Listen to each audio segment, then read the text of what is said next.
Just going to take you to Sweden. This is Sweden's Justice Minister currently giving a news conference on that horrific shooting earlier today. Swedish police saying that 10 people, including the gunman, were killed during a shooting at an adult education centre. A final death toll and a conclusive number of wounded hasn't yet been determined, though. An investigation is underway. Sajid Chowdhury, our correspondent, is in the studio with me. She's been following events for me. We're also expecting, I think, to hear possibly from the Prime Minister as well, Sajid.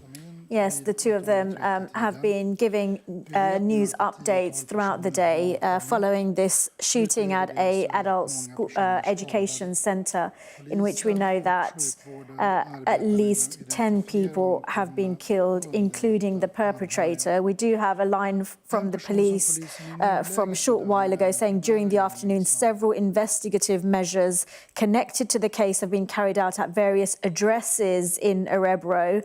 Work at the crime scene continues, including technical personnel. At present, the police believe that the perpetrator acted alone, but we cannot rule out more perpetrators connected to the incident. Our view is that the perpetrator is one of the dead people.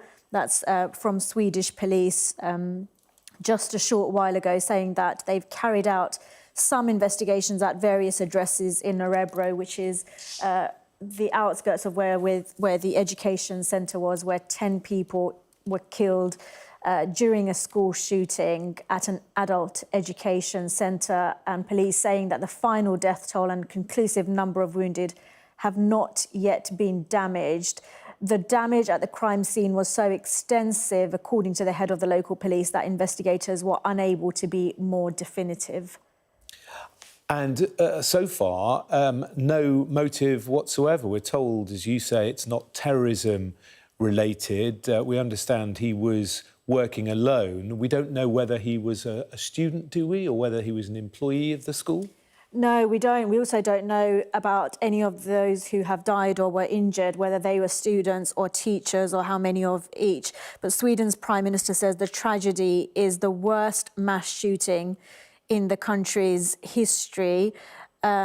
This is from a news conference that is taking place right now. We're just getting some lines coming through, but no motive has been outlined yet, and nothing definitive in terms. They say they don't think it's terrorism related, but it's not conclusive. And tell me a bit more about this school. It's not for children, it's for young adults. It's for young adults. It's for students who are 20 years and older. And it's an education centre just on the outskirts of the city of Orebro, which is about 125 miles west of Stockholm. It has a range of courses on its website, including Swedish language courses for people who are new to the country. We heard earlier from a Swedish journalist that some people who perhaps haven't done so well in school might go there to continue their studies. We know also that there are vocational courses for people with learning difficulties. So a very mixed range of students that might attend here. There was a national exam taking place today, and this shooting happened just after many of the students had left following that national exam. But still no real picture on how many people might have been in the college premises at the time, and how many are wounded, or any final death toll. All of that is still very much inconclusive, Jonathan. Yeah, and we have seen images today, and we're looking at some of the footage now, but there's been awful stories about people having to literally run for their lives from the school. Others who felt it was too dangerous to run when they heard those gunshots, hiding under their desks. Yeah, eyewitness accounts reporting all of those things, people running, people who had to hide underneath their desks. Some students took shelter within other buildings around the vicinity of this particular centre. And we know that it is part of a wider campus where there are also education facilities for younger children as well. So you can imagine there would have been quite a lot of concern and alarm around that shooting. But the eyewitness reports there saying that people were running for shelter, some too afraid to run for shelter. The police say that they were called just after 12:30 to reports of a shooting at the school. So they knew what they were coming to, and a large number of police officers responded to that call, which happened just after midday, as I say, after many of the students had left the campus following a national exam. Police say that when they arrived, they had smoke rising. I'm not sure what that is in reference to, but that they confirmed shortly after 12:42 p.m. that a number of people inside the school were found with gunshot wounds. And 5 people we know were taken to hospital, rather critical. One extra person, a 6th person we know officially, with minor injuries, but the final death toll and a final number of wounded have not yet been determined.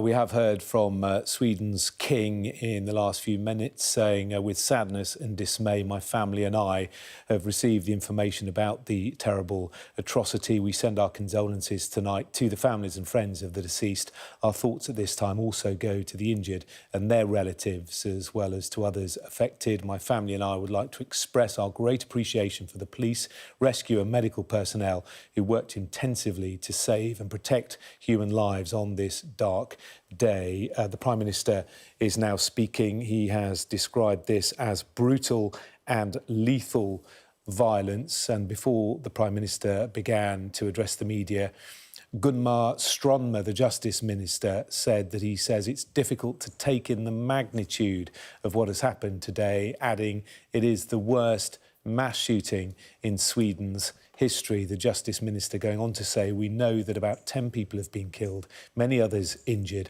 Our police and healthcare workers are taking care of these people. The primary suspect, now considered to be one of the people that died, it was a person not known to the police previously. He went on to say in this news conference, which is in Swedish, we still don't know why this happened or what the motives could have been. We hope to have those answers. There's been a lot of gangland violence in Sweden of late, Sadia, a lot of shootings, but gang-related shootings. Mercifully, this sort of mass shooting is very rare. Exactly, and in fact there have been attacks on schools, but usually using knives and other weapons, and so a shooting like this at the school is incredibly rare, and to have 10 killed today is why the Prime Minister calling this a very painful day, and other politicians have also commented, calling it a dark day in Sweden's history. We know that he's said that this is unprecedented, the worst mass shooting in the country's history, brutal and lethal violence.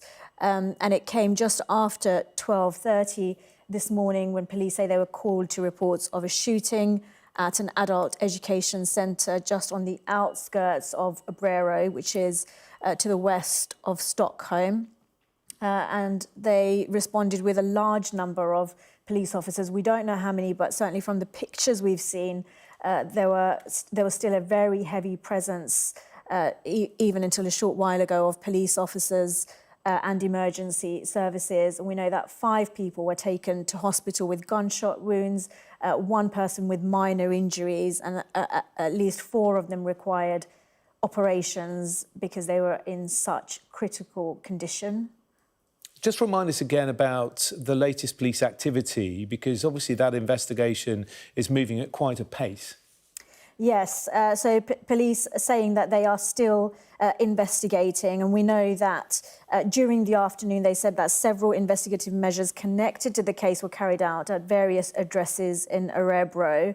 A reminder that we still don't know who the assailant was or what their motives were. And at one point during the afternoon there was concern from the police that more attackers may have been involved in this, but a short while ago they released a statement on their website saying work at the crime scene continues, including with technical personnel. At present, the police believe that the perpetrator acted alone, but we cannot rule out more perpetrators connected to the incident. Our view is that the perpetrator is one of the dead people. So certainly the shooter, they believe, is among those dead, but they don't know if other people may have been connected in either a direct or indirect way.